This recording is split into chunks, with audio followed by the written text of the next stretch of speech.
우리 지난 시간에 이어서 킹제임스 성경을 하나님 말씀으로 믿는 이유 파트 2를 진행하도록 하겠습니다. 제가 전에도 설명드렸다시피 이 이유들은 다 제 개인적인 이유이기도 합니다. 제가 킹제임스 성경을 하나님 말씀을 믿는 이유이기도 하고, 저는 여러분이 특히 바이블 빌리버라면 이 부분에 있어서는 이렇게 확신이 있으셨으면 좋겠습니다. 지난 시간에 저희가 절대 진리에 대한 믿음 때문에 라는 것을 1번으로 봤고요. 두 번째는 성경 본문의 차이 때문에, 특히 예수 그리스도의 신성을 증거하는 영이 킹제임스 성경에 있기 때문이라고 했고요. 또 성경이 낸 열매, 하나님께서 열매로 판단하라고 하셨는데 우리가 열매를 통해서 확신할 수 있는 부분이 있고요. 자, 네 번째로는 성경이 번역된 그 방식에 있어서 왕의 권위나 번역 과정의 정직성과 등등의 여러 가지 정령 과정 등을 우리가 예를 들었습니다. 자, 그러면 오늘 다섯 번째, 성경이 번역된 시점 때문에 라는 그 관점으로 여러분에게 설명을 드리겠습니다. 일부 사람들에게는 좀 생소할 수 있어요. 그런데 이 부분이 사실 이 시대상 굉장히 중요한 부분인데요. 어떻게 보면 종교개혁이요, 종교개혁 그 시점이 성경을 번역하기에 가장 좋은 시점으로 하나님께서 마련해 두신 것 같습니다. 그 종교개혁 이후부터는요, 성경이 퍼지면 퍼질수록 마귀의 공격도 확실히 더 강력해져서요, 다양한 철학과 인본주의 등이 성행을 하게 됐는데요. 자, 일단은 이 킹제임스 성경이 나오게 된 배경들부터 보면, 하나님의 역사로 15세기 중반에 구텐베르크가 인쇄기를 발명할 수 있게 해주셨고, 이를 통해 성경이 많은 사람들에게 보급될 수 있는 기반이 마련이 됐죠. 그리고 그 인쇄기, 최초의 인쇄기에는 성경이 인쇄가 되었습니다. 그러면서 에라스무스의 판본이, 이제 헬라어 표준 원문에 그 판본이 출간되면서 바른 원문이 이제 형성되기 시작했습니다. 헬라어 원문으로. 이 종교개혁이 바로 1년 뒤에 일어났고요. 그 다음에 루터 성경은 바로 이 헬라어 표준 원문을 기반으로 출간되게 됐죠. 자, 필사본들과 번역본들이 이제 굉장히 활발해지기 시작했습니다. 그렇게 해서 각 나라에서 바른 번역 성경들이 나오기 시작했고요. 자, 그러면서 그 정년의 과정을 걸쳐서 1611년에 킹제임스 성경이 나오게 되었는데요. 이 당시에는요, 비성경적인 가톨릭의 관행에 마틴 루터가 맞섰습니다. 또 비성경적인 교리와 비성경적인 문화가 만연했던 때예요, 유럽에는. 그런데 마틴 루터의 종교 개혁으로 인해서 특히 이제 구원과 관련해서 바른 구원관이 정립된 시기입니다. 오직 성경, 왜냐하면 우리가 알다시피 로마 가톨릭은 성경이 유일한 권위가 아닙니다. 교황과 전통이 성경과 표면적으로는 동일한 권위라고 말하지만 결국 전통과 성경이 충돌을 할 때는 교황이 최종 권위가 되죠. 자, 그리고 오직 은혜로 구원을 받는, 이 교회 시대에 오직 은혜로 구원을 받는 것에 대해서 명확하게 설명을 했고요. 그다음에 오직 믿음으로, 다른 면죄부나 다른 성사들이나 어떤 행위들이 아닌 믿음으로 구원받는 것에 대한 교리적 정립이 되었던 거죠. 자, 그 다음에 인본주의나 다른 철학이 이 만연하게 오염되기 전이라고 보시면 되겠습니다. 철학으로 오염되기 전이라고 보시면 되겠습니다. 자, 복음에는 나 자신이라는 용어가 없다, 이렇게 말한 틴데일이 있어요. 자, 복음에는 어떤 자기 인본주의성이 들어갈 게 하나도 없다, 나의 공로가 하나도 없다, 이런 것들을 얘기를 하죠. 왜냐하면 다른 모든 종교는 그럴듯하게 말하지만 전부 다 구원을 자신의 공로로 삼기 때문이죠.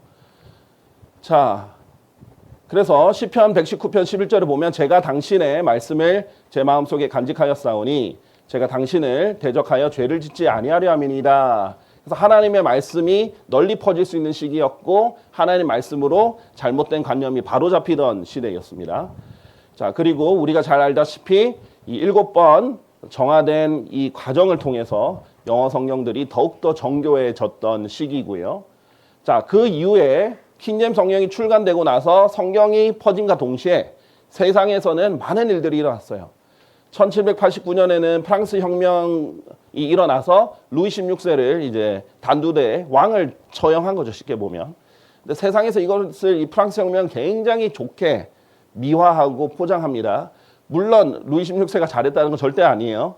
그런 못한 것도 많이 있죠. 그런데 그리고 그 시대 분위기에 굉장히 불공정한 시대였기도 하고 억압의 시대였던 것도 맞습니다. 그러나 왕을 처형하는 것은 하나님의 법에는 맞지 않죠. 우리는 왕이 잘못한다고 해서 왕이 통치를 잘못한다고 해서 우리가 왕을 뒤엎거나 우리가 왕을 처형하거나 우리가 반역을 일으키는 것이 성경적이지 않습니다.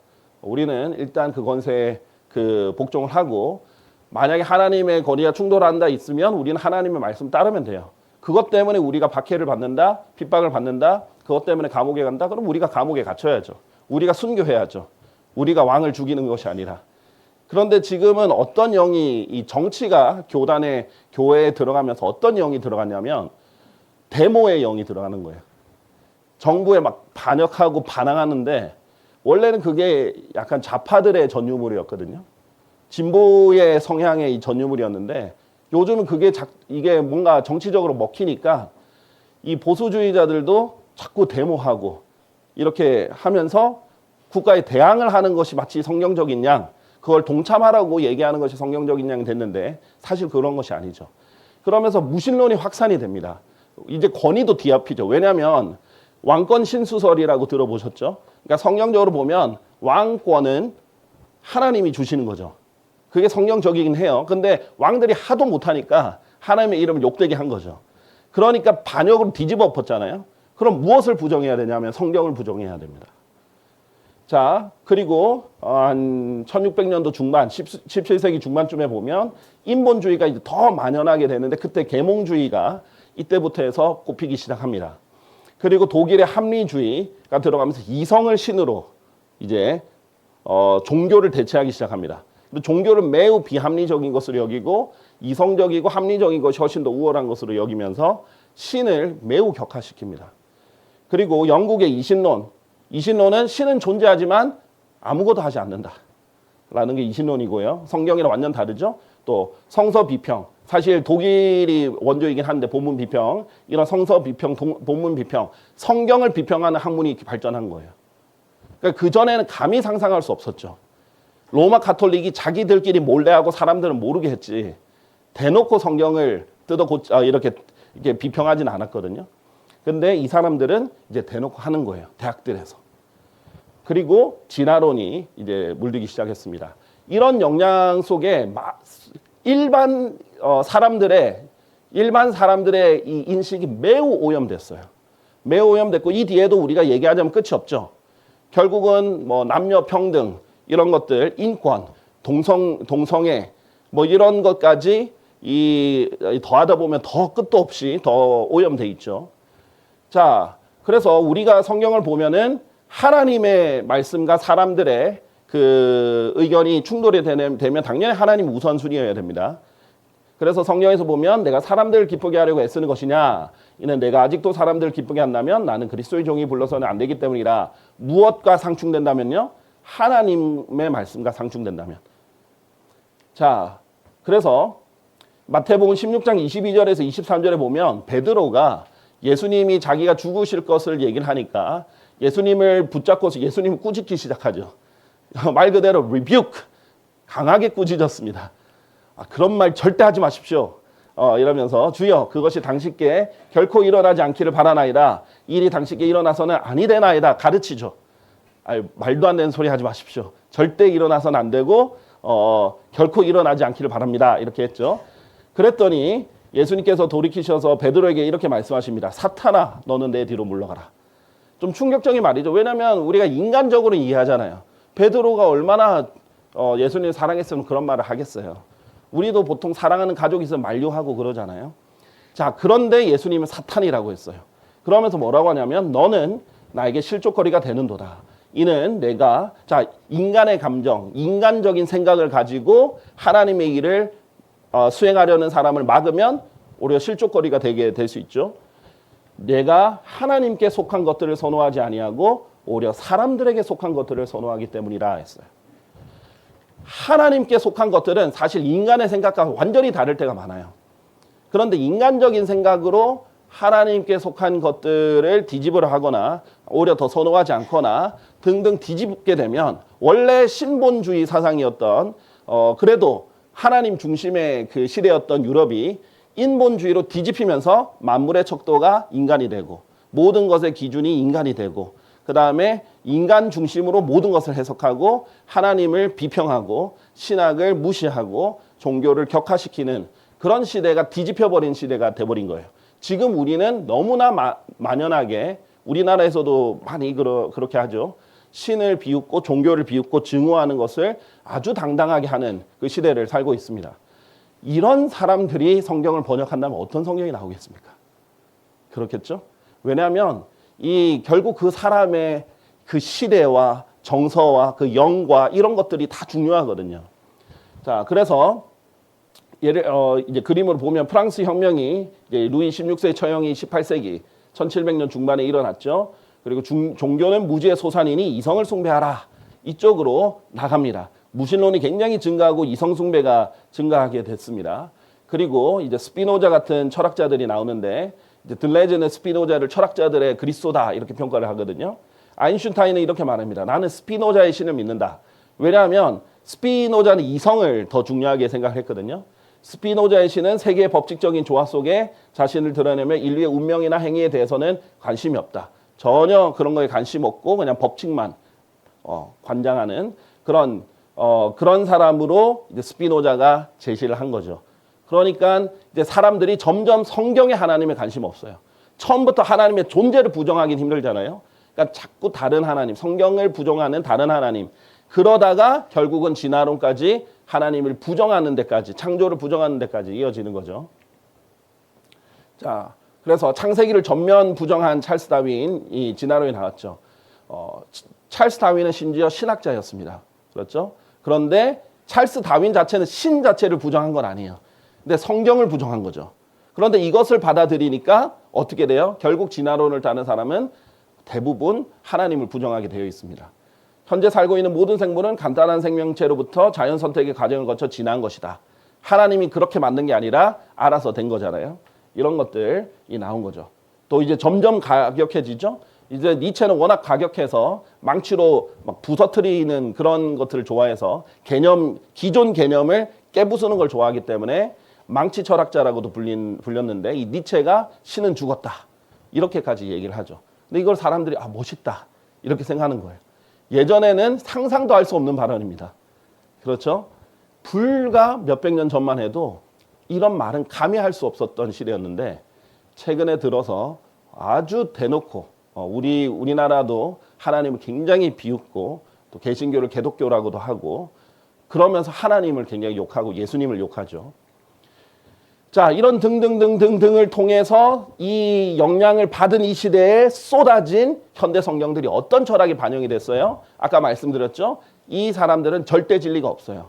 상대적 진리고 자기들이 이 진화를 이뤄나가고 있다. 성경 번역을 통해서 진화를 이룬다라고 생각하는 이 관점. 하나님의 절대성을 부정하고 인간적인 관점으로 마치 고대 문학을 접근하는 방식으로 사본학을 정립을 하는 거예요. 믿음을 토대로 하나님의 약속을 토대로 사본학을 구성한 게 아니라 일반 우리 홍길동전 같이 그런 일반 그 고대 문헌의 사본학 개념을 넣어서 했더니 당연히 원본이 소실이 됐으니까 지금 남아 있는 거는 그대로는 아니고 점점 버전이 다르잖아요. 사실 신데렐라도 버전이 다르고 홍길동전도 버전이 다르잖아요. 그러니까 그런 다양한 버전을 우리가 만들고 있는 거다. 결국 최초의 그 원본과 동일할 수는 없다. 이런 세상적 관념에서 가는 거예요. 그런 관점을 가지고 성경들이 쏟아져 나온 겁니다.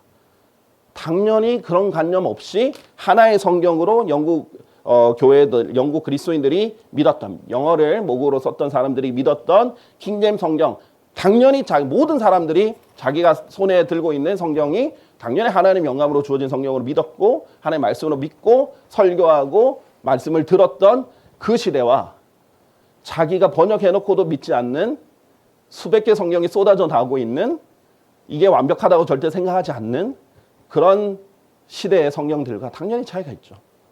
네. 하나님께서 이 시대의 증거들도 분명히 보여줬다고 봅니다. 하나님께서 그랬잖아요. 너희가 날씨도 분별을 하면서 시대의 표적을 보지 못하느냐. 우리가 이것만 봐도 어떤 성경이 성경적인 성경인지 아닌지를 볼 수 있겠죠. 그래서 이런 것들에 기반해서 이 불신자들의 헬라어 사본이 나왔던 거예요.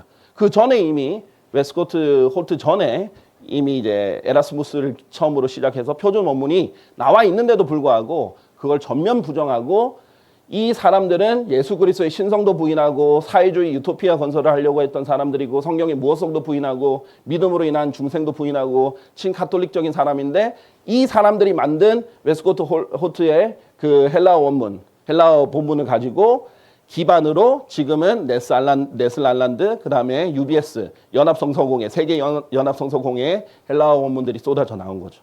그 기반으로 수백 개의 성경들이 나오는 겁니다. 당연히 사상의 영향을 받죠. 킹제임스 성경을 번역하는 사람들 중에 이걸 믿는 사람들은 없었어요. 자, 그다음에 킹제임스 성경 자체도 열매가 그래 어때요? 전천년주의적이죠. 배열 성경의 배열부터 보세요. 그냥 시대적으로 세대적으로 배열이 돼 있습니다. 그리고 예수 그리스도의 신성을 증거하고 성경의 권위를 증거하고 믿음으로 인한 중생 또 반카톨릭의 그 선봉에 섰던 종교개혁 성경이죠. 자, 이 두 가지 차이의 영을 봐서도 우리가 알 수 있다, 분별할 수 있다라는 것이고요. 여섯 번째는요, 성경의 보존 방식 때문에 이것인데 특히 이제 저작권과 관련해서 우리가 한번 살펴보겠습니다. 왕실 저작권을 가진 이제 유일한 책 이렇게 말할 수도 있겠습니다. 저번에도 잠깐 설명드렸다시피 성경에는 왕의 말씀이 있는 곳에는 권능이 있다라고 했죠. 하나님의 말씀 자체도 왕의 말씀인데 성경에 이 왕, 킹이 들어간 그 성경이 있죠. 킹제임스 성경입니다. 또 왕의 권위로 소집이 됐고 왕의 권위로 편찬이 됐고 또 이 하나님의 말씀을 공표하고 퍼블리시하고 출간을 왕의 권위로 출간을 한 이 책이죠. 그래서 우리가 이 권능이 있다라는 것을 우리가 어떻게 반증을 알 수 있느냐. 그리고 이 하나님의 말씀이 하나님께서 말씀을 주면 그것을 공표했던 자들의 집단이 대단히 컸다. 그것을 출간하고 내고 공표하는 사람들이 점점 많아지겠죠. 그래서 우리가 통계적으로 봤더니 전 세계 역대 베스트셀러에 보면 킹제임스 성경이 압도적으로 25% 많은 거죠. 이건 지금 NIV, ESV나 다른 모든 성경 역본, 다른 역본들을 친 게 아니에요. 그리고 지금 지난 50년간 세계에서 가장 많은 사람들이 애독한 책 50년 동안 탑10 했을 때도 압도적으로 성경이 많은데 여기서도 반 이상이 킹제임스 성경이 차지한다라고 보시면 되겠습니다. 자, 그리고 킹제임스 성경보다 더 많은 언어로 번역된 성경이 없습니다. 킹제임스 성경은 약 1578개의 언어로 번역이 됐다라고 영국 영문학자인 티모시 모튼이 이렇게 말을 했습니다. 굉장히 수많은 언어죠. 우리가 이제 우리나라는 하나의 언어밖에 없어서 잘 모르시겠지만은 필리핀만 가도 70개의 살아있는 언어가 있습니다. 인도에 가면은 수천일 수도 있어요. 적어도 수백 개의 언어들이 있어요. 네, 그렇기 때문에 다양한 언어가 있죠. 종종 이런 사람이 있어요. 그 윌리엄 캐리가 가서 인도에서 번역했으니까 있지 않냐. 근데 윌리엄 캐리가 인도에서도 여러 언어로 번역했지만 그래도 수백 개가 남아 있는 거예요. 네. 아직도 그 나라에 번역되지 않은 언어의 성경이 없는 그런 언어들도 많이 있습니다. 자, 그리고요. 자, 이게 제가 통합을 시킨 건데요. 하나님께서 이게 이제 역사와 관련이 있습니다. 역사적, 시대적 증거도 제가 설명했다면 이 역사적 증거인데요. 하나님께서 이 이후로 이 영어 킹제임스 성경을 통해서 영국을 세계 표준으로 정하셨다는 증거들이 계속 나오죠. 그래서 시간을 우리 전 세계 사람들이 다 시계를 보죠. 근데 이 시계는 다 그리니치 천문대의 이 시간을 표준으로 삼습니다. 그러니까 전 세계의 시계, 모든 사람들의 시계 표준은 그리니치 천문대의 그 시간이 표준입니다. 자, 그러면 내 손목 시계가 만약에 여기 시계랑 다르잖아요. 그럼 내 시계를 고쳐야 되는 거예요. 이 시계를 고치는 게 아니라. 그래서 이게 표준입니다. 자, 그 다음에 경도도 영국 그리니치 천문대가 기준이죠. 그래서 여기 영국 그리니치 천문대 기준으로 경도들이 이렇게 형성이 됩니다. 그래서 이 기준도 하나님께서 전 세계 기준일 영국을 삼으셨고요. 언어의 표준도 하나님께서 영어로 삼으셨어요. 이것은 너무 피부로 느낄 수밖에 없습니다. 전 세계 어디를 가도 영어가 표준이라는 것은 느낄 수밖에 없어요. 학문의 영역에서도 마찬가지입니다. 의학을 하든 법을 하든 뭐 기술을 하든 어디를 가든 결국은 영어가 기준이에요. 어떤 단어들이 라틴어 영향을 받은 단어들이 있고 어떤 단어들이 독일어 영향을 받았을지는 몰라도 결국 소통하는 언어, 컴퓨터 언어, IT 언어 다 영어가 기준입니다. 표준이에요. 그리고 뭐 어디 가도 외국인들이 모으면 결국 영어로 표준으로 소통하게 돼 있죠. 하나님께서도 이 부분은 이제 요한계시록 13장 공부하시면 다들 잘 아시겠지만은 이 마지막 시대에 이 왕국이 사자의 입을 가졌다. 영국 언어인 영어를 가졌다는 것을 알려주시기 때문에 지금 하나님께서 이 영어가 전 세계 표준인 것은 이미 알려주셨던 부분이기도 합니다. 그래서 영국을 계속 세계 표준으로 영국의 언어인 영어를 표준으로 삼았던 것도 하나님의 지금 섭리적으로 세계를 주관하신 것의 결과입니다. 자, 우리가 뭘 믿어야 되냐면요. 죽은 하나님을 믿는 게 아니에요. 많은 사람들이 원문주의자들 또 많은 사람들이 지금 하나님을 성경 시대에만 활동하셨던 하나님으로 착각하고 있습니다. 하나님께서 원문을 딱 한 번, 원본을 딱 한 번 영감 주고 지금은 영감도 안 주는 하나님도 아니고 그때만 활동하고 지금 활동 안 하시는 분 아니에요. 지금도 전 세계의 역사를 하나님께서 주관하고 계십니다. 어떨 때는 허락하심 속에서 주관하시지만 전 세계의 역사를 허락하심 속에서 다 주관하고 계십니다. 자, 그런데 지금 너무 명확하게 우리 눈에 보여주잖아요. 기준이 어디냐, 표준이 어디냐 계속 영국으로 보여주는 거 이게 우연이 아니라는 거죠. 자, 그리고 성경의 표준도 킹제임스 성경이에요. 압도적인 열매로 하나님께서 딱 기준을 삼게 해주셨잖아요. 또 압도적인 정확성입니다. 그리고 지금 400년이 넘었는데 킹제임스 성경이 나온 지 400년이 넘었는데 아직도 현대 사람들이 그대로 읽고 이해할 수 있는 책은 진짜 이런 책이 없어요. 우리 400년 전에 훈민정음 제대로 처음에 말고요. 하도 이제 학교에서 배운 그 첫 부분 말고요. 훈민정음에 있는 글들을 그대로 읽어가지고 그대로 이해하는 사람들 몇 없잖아요. 너무 다르잖아요. 근데 지금은 이 몇몇 고체 또는 문법 이것만 익히기만 하면 바로 다 읽을 수 있어요. 그리고 사실 thou, thy 같은 건 아직도 시에서 많이 써요. 그렇기 때문에 없어진 건 아닙니다. 자, 그리고 아직도 이 TH로 끝나는 게 고체라고 하잖아요. 아직도 써요. 그거는 약간 권위체로 씁니다. 몇 년 전에 그 킹스맨이라는 영화가 나왔었죠. 거기서 manners maketh man 이라는 말이 엄청 유행해가지고 한국에서 돌았던 걸로 알고 있습니다. 뭐 매너가 사람을 만든다 뭐 이런 식으로 했던 것으로 알고 있는데 거기서 보면은 manners 이 복수 형태인데 단수로 취급하는 문법이고요. maketh 3인칭 단수의 동사가 makes여야 되는데 maketh 해서 th 그 킹제임스 성경 용어를 그 채를 그대로 씁니다. 왜? 그게 굉장히 권위 있는 격언이다라는 걸 알려주기 위해서예요. 그래서 여전히 영국 왕실에서 영국 국가에서 그 다음에 또 어떤 격언들에서 계속 쓰는 어체예요. 사라지진 않았어요. 그러니까 굉장히 권위 있다는 것을 보여주는 거죠. 그래서 여전히 사람들이 읽고 배울 수 있는 그 성경인데요. 이 영어 킹제임스 성경이 아직도 제일 많이 팔리고 아직도 제일 많은 사람들이 보고 있고 또 아직도 제일 많은 사람들을 구원에 이르게 하는 그런 영향력을 끼쳤다는 것을 통해서 우리가 하나님의 역사를 볼 수 있죠.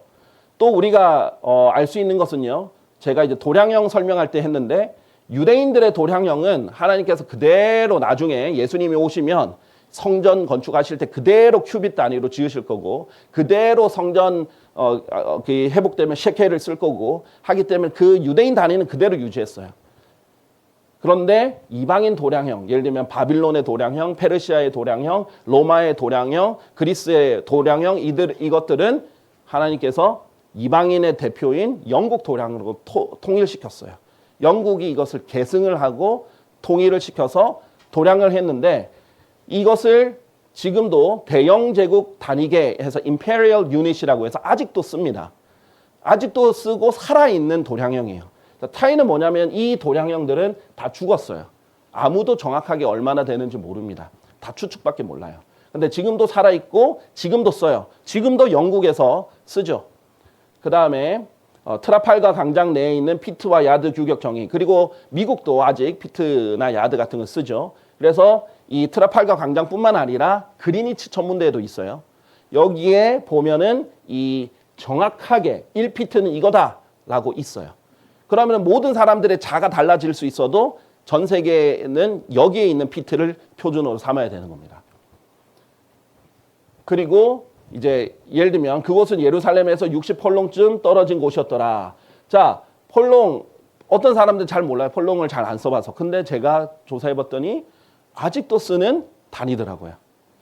어디에서였더라? 경마에서였나? 하여튼 그 아직도 쓰는 그 단위였고요. 지금도 사전에서 한국 사전에서 치면 나올 정도예요. 그리고 이제 스타디온 같은 경우는 사전에도 나오지 않고 지금 뭐 정확하게 얼마 정도인지 모르죠. 헬라어 스타디온은 아무도 모릅니다. 자, 그다음에 그리고 25리는 틀렸고요. 25리는 60폴롱이랑 전혀 다른 거리입니다. 네, 그다음에 폴롱에서 나오죠. 경마 220야드 또는 201m에 해당하는 길이, 즉 제가 저번에 머리를 지나갔는데 사람들이 너무 많이 몰리더라고요. 어디를 그렇게 가나 했더니 경마장을 가는 겁니다. 근데 아직도 그렇게 해서 경마장에 사람들이 많이 간대요. 그 사람들이 가면 계속 거기에 공식적으로 쓰는 펄롱이라는 단어를 보게 됩니다. 전 세계에서 그 경마장에서 아직도 살아있는 단어고요. 표준국어 대사전에도 등장을 하죠. 아주 세밀한 이 수치도 나와 있습니다. 그 절대 기준도 아직도 있고요. 근데 스타디온은 사전에 등장하지도 않고 정확한 단어 아무도 몰라요. 뭐예요? 죽었죠. 언어도 고대 히브리어는 죽었어요. 사어예요. 아무도 안 씁니다. 헬라어 코인의 헬라어 죽었죠. 아무도 이제 안 씁니다. 대화를 할 수 있는 사람이 아무도 없어요. 그런데 지금 살아있잖아요. 살아있는 언어 영어로 살아있는 단위로 하나님께서 보존해 주신 거예요. 자, 그래서 예를 들면은 페니, 하나님께서 이 마태복음 적혀 있는 건 하루 일당 1페니로 이렇게 했잖아요. 근데 다른 성경들을 보면 데나리온이라고 적혀 있습니다. 근데 데나리온은 아무도 정확하게 어느 정도인지를 몰라요. 근데 페니는 영국의 화폐 단위로서 1페니는 1파운드의 100분의 1 정도가 됩니다. 그래서 화폐 단위로도 이게 원래는 무게 단위인데 옛날에는 그 무게로 진짜 금을, 은을 무게 단위로 해가지고 했었잖아요. 그게 전통이 돼서 무게 단위가 나중에 화폐 가치 단위로 바뀝니다. 그래서 그 단위가 그대로 살아있는 거죠. 자, 마찬가지입니다. 파딩이라는 단위도 그대로 살아있고 고드란트라는 단위는 죽었습니다. 하나님께서 이 그 외국 단위들, 그 이방인 단위들을 영국 단위로 이렇게 묶으신 거죠. 그래서 표준국어 대사전에 파딩을 찾으면요. 영국의 옛 화폐 단위로 1661년 폐지되었다 이렇게 해요. 화폐는 폐지되었는데 무게는 그대로 살아 있습니다.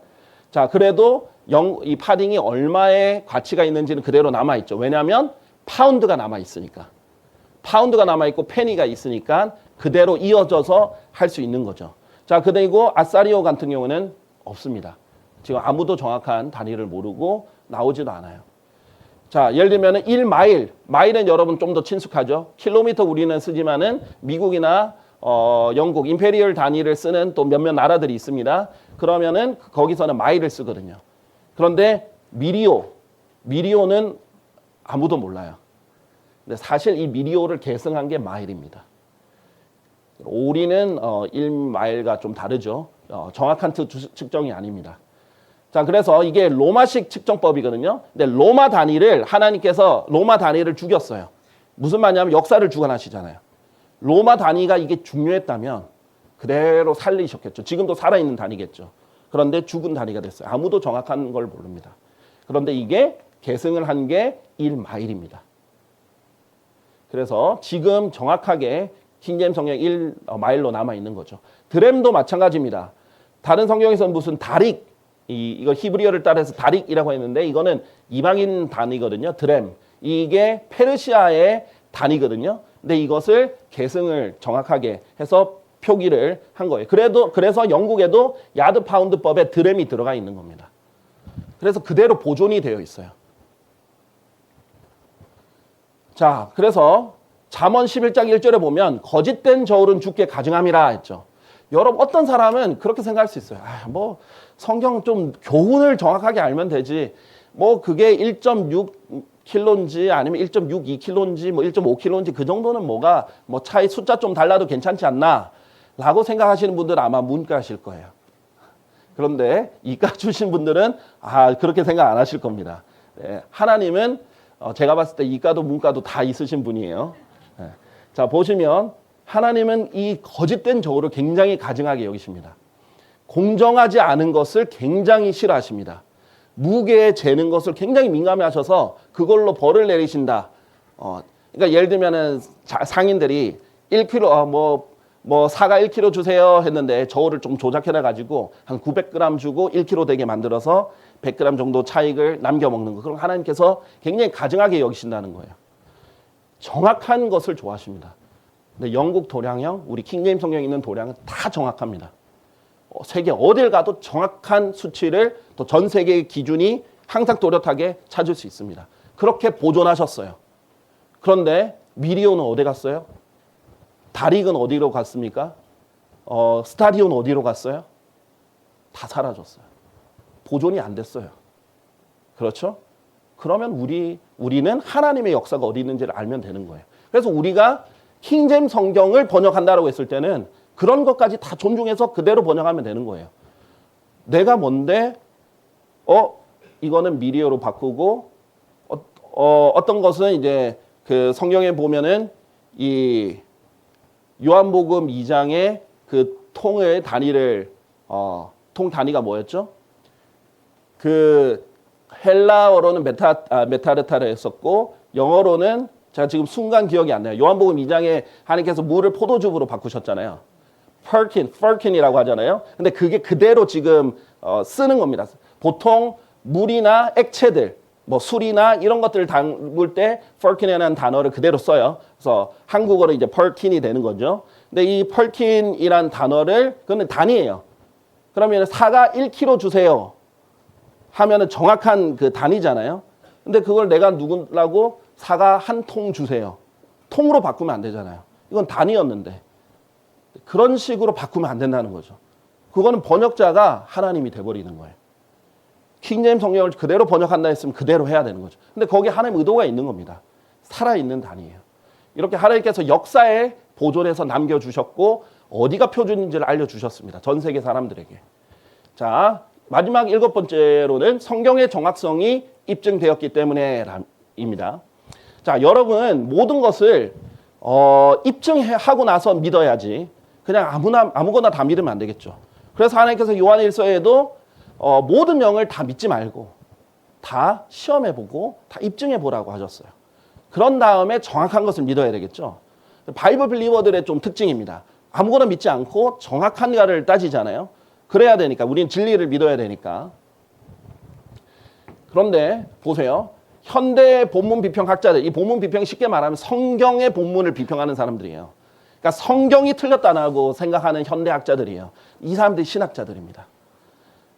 이런 사람들이 프린스턴, 하버드, 예일, 옥스포드, 이런 데서 공부해가지고 이름 내가지고 하는 일은 계속해서 성경을 공격하는 일이에요. 그래서 31,102구절이 있잖아요, 성경에. 그런데 한 31,000구절이 다 오류가 있다고 지적합니다. 그러니까 사실은 다 오류가 있다고 생각하는 거죠. 그런데 그것도 특히 킹제임스 성경을 포함해서 공격을 하는 겁니다. 그런데 오히려 이것들은 킹제임스 성경을 그대로 믿는 사람들이 하나씩 그러니까 누군가 고소를 했다고 이 사람이 무조건 죄인은 아니잖아요. 그렇잖아요. 유죄가 아니에요. 유죄라는 게 입증돼야 유죄입니다. 유죄로 판명되기 전까지는 무죄입니다.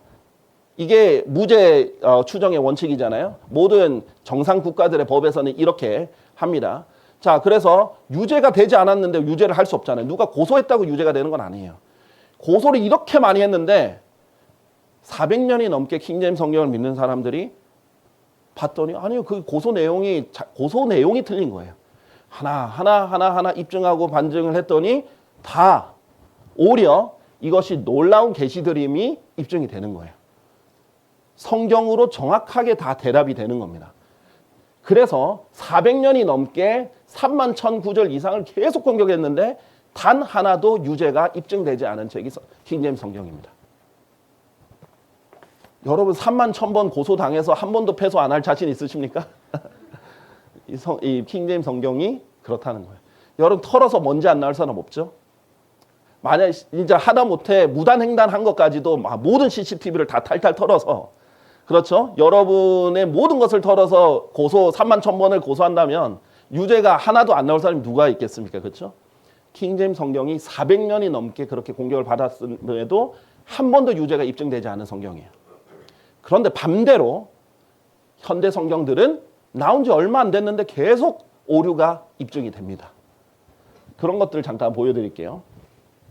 자, 유죄가 입증되기 전에는 무죄라는 것이 정확하게 우리 공정한 일이죠.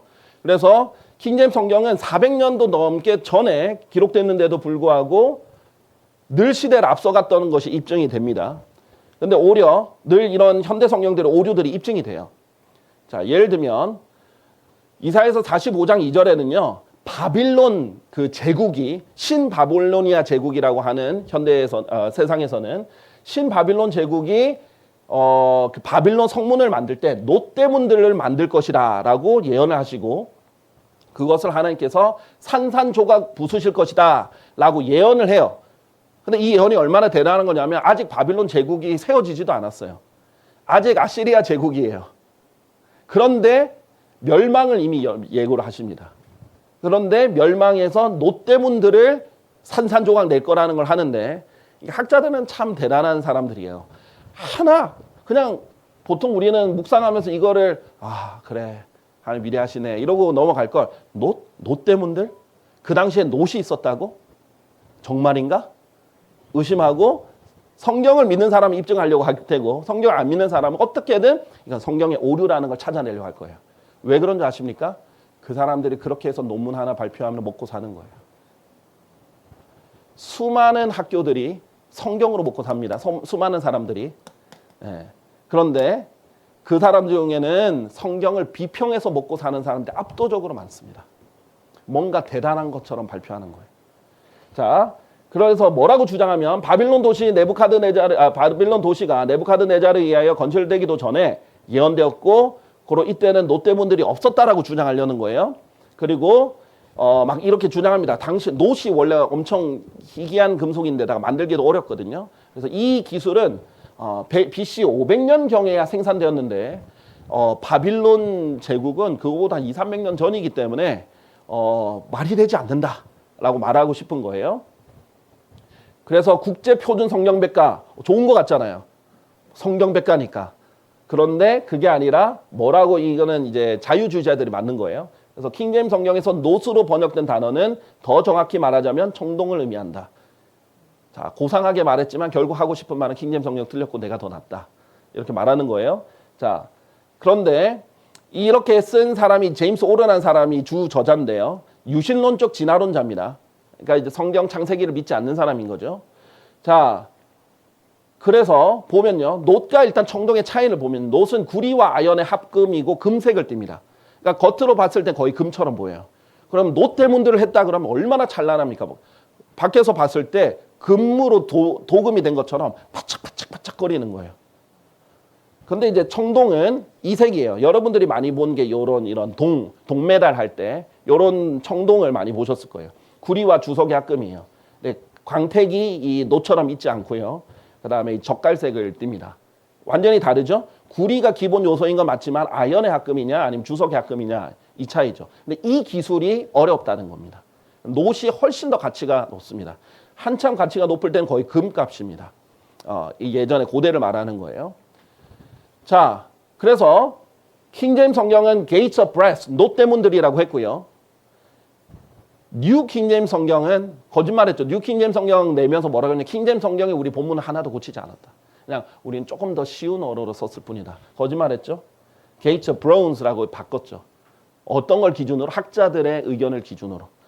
다 바꿨습니다. 브론즈라고. 그러니까 청동으로 바꾼 거죠. 자, 그런데 이 당시에 이제 이 브레스, 놋에 대해서 쓴 사람들을 보면요. 놋쇠로 만든 작품은 매우 가치가 높기 때문에 주로 지도자들 사이에 외교 선물로 교환되었습니다. 그러니까 왕들이 외교 선물을 줄 정도로 가치가 높았다는 거고 황금색 외관과 희소성 때문에 그랬다는 거죠. 자, 그런데 이 책이 나오면서 어떤 것이 밝혀졌냐면요. 이 청동보다 뛰어난 놋의 큰 강점, 그리고 놋은 청동보다 억세고 단단하고 강하다. 강하다는 것을 알려주면서 이 Blast from the Past라는 책은요, 놋 생산이 심지어 BC 3000년에서 2000년 때부터 이미 전 세계 곳곳에서 만들어졌다라는 것을 입증해냈어요. 고고학자들이 그렇게 한 겁니다. 그러니까 이런 책이 나오기 전부터 킹제임스 성경 400년, 몇백 년 전에 이미 놋이라고 해놨잖아요. 그런데 최근에 들어서 이런 것이 발굴이 다 되는 거예요. 그러니까 훨씬 더 그 전에 있었던 거죠. 다만 희소성이 더 강했겠죠. 그러니까 굉장히 바빌론 그 네부카드네자르가 굉장히 자랑스럽게 그 도시를 여겼단 말이죠. 그리고 또 어떤 것이 발견되냐면요. 이게 발굴이 됐습니다. 이 아카딘 서령 문자에 기록된 네부카드네자르의 왕실 비문이에요. 그래서 아카딘 서령 문자가 기록돼 있습니다. 이 왕실 비문 자체가 벽에 적혀 있어요. 이것이 발견이 됐는데 이 세계 7대 불가사의 중에 하나였죠. 이 그 아슈르 대문 해가지고 그 부분의 일부분이기도 합니다. 근데 이게 1902년에서 1914년에 발견이 됐던 거예요. 여기에 뭐라고 적혀있냐면 네부카드네자르가 직접 쓴 겁니다. 나는 모든 문짝에 백향목문을 놋으로 입혔다. 놋 상인망들과 놋 문고리들을 대문들이 열리는 곳들에 고정시켰다. 적혀 있는 거예요. 그러니까 뭐예요? 킹제임스 성경이 원래 정확했던 거예요. 고소는 했지만 사실 고소하고 자기들 바꿨던 게 틀린 게 입증이 되는 거죠. 이런 것들이 수두룩하다는 거예요. 그래서 이제 신학원에 보면 문제 구절들이라는 과목을 배워요. 이제 저희 신학은 아마 다음 학기에 배우게 될 건데 학자들이 공격하는 거 3만 천군데를 다 볼 필요는 없고요. 그 중에 정말 사람들이 난해하게 하는 몇백 개가 있어요. 그것들을 이제 핵심적인 것들을 다 보면서 오히려 킹제임스 성경의 우수성을 더 잘 알게 되는 그런 구절들입니다. 그러니까 우리가 성경을 지키려면 그 정도는 알아야겠죠. 누가 어떤 방식으로 공격해도 오히려 다 대답할 수 있어야겠죠.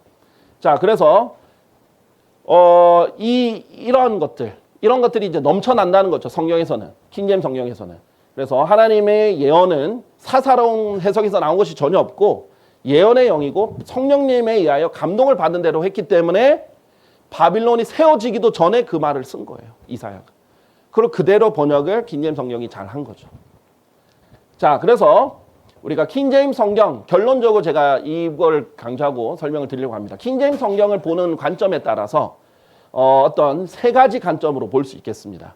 그래서 온건한 바이블 빌리버의 관점과 또 이 원본 유일주의의 잘못된 관점을 보고 또 이것을 잘못 이해해서 극단적 킹제임스 유일주의의 관점에서도 비교해 보겠습니다. 킹제임스 유일주의라는 말 자체가 비평가들이 원래 만들어낸 용어인데 킹제임스 성경이 하나님께서 주신 최종 권위다, 뭐는 하나님께서 주신 표준 성경이다 이렇게 말하는 것은 문제가 되지 않아요. 그럼 그런 것은 괜찮은 거예요. 그런데 잘못된 유일주의도 있습니다. 그래서 그런 것들도 같이 보도록 할게요. 원본 유일주의는 우리가 지금까지 계속 대치해서 봤던 거죠. 존재하지 않는 원본을 최종 권위로 믿는 거예요. 이 사람들. 아예 그냥 원본이든 뭐든 하나님의 말씀, 성경을 하나님의 말씀이라는 거 믿지도 않는 사람들도 있어요. 그 사람들은 우리랑 아예 믿음이 다른 것뿐이에요. 완전 자유주의자를 제외하고 성경이 하나님의 말씀이다 말은 해놓고 사실 알고 보면 원본 얘기하고 있는 사람 있죠. 왜냐하면 원본 성경은 없어요. 원본은 단 한 번도 성경으로 만들어진 적이 없습니다. 하나님께서 모세에게 66권 주시지 않으셨어요. 하나님께서 사도 요한에게 66권을 주시지 않았어요. 각각 저자에게 하나씩 주신 거예요. 한 번도 66권의 성경이 된 적이 없습니다. 원본 성경은 없습니다. 자, 그 다음에 원본만 완벽한 하나님의 말씀으로 믿는 거죠. 그리고 원본만 하나님의 영감으로 주어졌다고 믿는 거죠. 결국 결론은 뭐예요? 지금은 완벽한 성경도 없고 영감으로 주어진 성경도 없고 그러니까 영어 킹제임스 성경을 전 세계 표준으로 세우신 하나님 권위를 무시하는 거죠. 하나님의 지금 살아있는 역사의 주관을 무시하게 되는 겁니다. 자, 그래서 전혀 존재하지 않는 걸 믿는 거예요. 그럼 거짓말입니다, 사실. 난 하나님의 말씀을 믿는다. 봐야 믿죠. 읽어야 믿을 수 있잖아요. 들어야 믿을 수 있잖아요. 한 번도 읽은 적도 없고 들은 적도 없는데 믿는다고 거짓 고백을 하는 겁니다. 자, 극단적 킹제임스 유일주의는요. 사실 이 원본에 킹제임스 성경만 넣으면은 극단적 킹제임스 유일주의가 됩니다.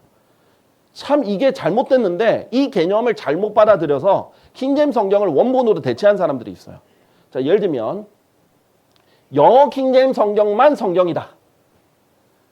어떤 극단적인 사람은요, 영어 킹제임스 성경 말고는 번역본들은 다 성경이라고 붙여서는 안 된다라고 믿는 사람도 있어요. 그래서 무슨 역본이라고만 해야 된다고 생각하는 사람이 있어요. 물론 무슨 역도 틀린 게 아니죠. 왜냐하면 킹제임스 성경도 킹제임스 성경역이라고 할 수 있습니다. 킹제임스 역이라고 할 수 있습니다. 그런데 역본도 맞고 성경도 맞는 거예요. 역본은 번역본이란 뜻이니까 번역도 맞고 번역 성경도 맞고 성경도 맞는 거예요. 그런데 성경을 붙이면 안 된다. 킹제임스 성경만 성경이라고 붙여야 되고 나머지 성경도 붙여서 안 된다라고 하는 사람이 있어요. 너무 나간 거예요. 이게 원본만 성경 이 하나님 말씀이다 이렇게 믿는 거랑 비슷한 거예요. 그다음에 영어 킹제임스 성경을 제외한 다른 모국어 성경, 다른 번역 성경, 다른 모국어 성경에는 영감이 없다고 생각하는 사람들이 있어요. 그러니까 영어 킹제임스 성경의 영감을 믿는데 거기까지는 잘한 거예요. 그런데 다른 나라 성경들은 영감을 안 믿어요. 다른 번역본도 영감 안 믿어요. 하나님의 영감 없이는 성경 번역이 될 수가 없습니다. 자, 그래서 이것도 이제 이 원본주의자들의 잘못된 축자적 영감만 생각했던 걸 잘못 적용을 해서 그런 거예요. 자, 그 다음에 모국어 성경은 영어 킹제임스 성경의 해설서일 뿐이다. 결국 모국어 성경 역할은 그거밖에 못한다. 영어 킹제임스 성경과 똑같이 못하기 때문에 번역서들은 그냥 해설서일 뿐이야. 이렇게 생각하는 사람들. 근데 이 분들이 저는 정말 사전 하나도 안 가지고 영어 킹제임스 성경만 가지고 그분들이 읽어가지고 설교할 수 있는가라고 물으면 못하실 것 같아요. 저는 제가 영어 킹제임스 성경을 가지고 설교를 5년 넘게 해왔거든요. 지금도 영어 킹제임스 성경을 설교하잖아요. 그런데도 불구하고 저는 이렇게 주장하지 않습니다. 그런데 한국 분들이 영어 킹제임스 성경을 번역 성경 없이는 다 이해를 못 하시는 분들이 그렇게 주장하더라고요. 이게 잘못된 관념을 가졌기 때문입니다. 그리고 결국 모국어 성경은 절대 완벽해질 수 없다. 회의적으로. 또는 모국어 성경은 무용하다, 필요 없다. 그냥 킹제임스 성경 이용하는데 도움만 되면 된다. 이렇게 믿는 사람들은 거의 그냥 이거를 원본 취급을 해서 원본주의자의 관념을 가지고 있는 거예요. 그렇게 하는 것도 잘못된 관념이라는 겁니다. 자, 그러면 우리가 좀 균형 있게 어떻게 알아야 되냐면 우리가 하나님의 영감을 지금까지 너무 잘못 알았기 때문에 너무 국한을 시켰던 거예요. 하나님의 영감이라는 말이 성경에 2번 나오죠. 제일 먼저 어디에서 나옵니까? 욥기에 나오잖아요. 전능하신 분의 영감이 어디에 있다고요? 사람 안에 있다 했잖아요. 자, 우리 안에 하나님 영감이 있습니까? 없습니까? 그렇죠. 이건 제가 지어낸 말이 아닙니다. 욥기에 있잖아요. 우리 안에 하나님 영감이 있어요? 없어요? 우리가 완벽해요? 아니잖아요. 최근에 제가 이제 복귀하고 나서 시간 감각이 없어졌네요. 거의 시간 다 됐는지 모르고. 자, 이 예시는 나중에 기회가 되면 나중에 설교나 이럴 때 따라 쓰도록 하겠습니다. 자, 결론적으로 이것으로 결론을 맺겠습니다. 하나님께서 제가 이 설명을 안 했거든요. 결국은 우리가 영어 킹제임스 성경은 전 세계 표준이다. 맞다. 그런데 하나님께서 각 나라의 모국어 성경이 번역되기를 원하시잖아요. 그렇죠? 그걸 그냥 해설서로 보기를 원하시겠어요? 하나님 말씀으로 받아들이기를 원하시겠어요? 하나님 말씀으로 받아들이기를 원하죠. 그래서 영어 킹제임스 성경을 기준으로 번역되면 되는 거예요. 그대로 번역하면 되죠. 그리고 영어 킹제임스 성경 일치하는 모국어 번역 성경은 동일한 말씀의 권위가 있으면 믿으면 되는 거예요. 그래서 언젠가 그런 번역이 완성이 돼서 이제 우리 모국어로 이 영어 킹제임스 성경과 일치하는 성경이 나오면 이게 내 최종 권위가 되는 거예요. 왜냐하면 내가 영어로 들어서 다 이해를 못한다. 당연히 나는 한국어 성경을 읽고 구원도 받고 한국어 성경을 읽고 성장도 하고 한국어 성경을 믿고 지키고 실행을 하잖아요. 그렇게 되는 거예요. 근데 이 믿음에 대한 균형이 많은 사람들의 혼란을 가져왔던 겁니다. 그래서 자세한 것은 따로 더 설명할 기회가 있으면 좋겠고요. 자, 결론을 맺겠습니다. 결국 우리가 하나님께서 킹제임스 성경 지금 우리가 읽을 수 있는 형태로 줬단 말이죠. 그러면 너희가 나를 사랑한다면 나의 명령들을 지키라 했습니다. 우리는 말씀을 준수할 뿐만 아니라 수호하는 또 말씀을 지키는 사람들이 되어주셨으면 좋겠습니다. 감사합니다.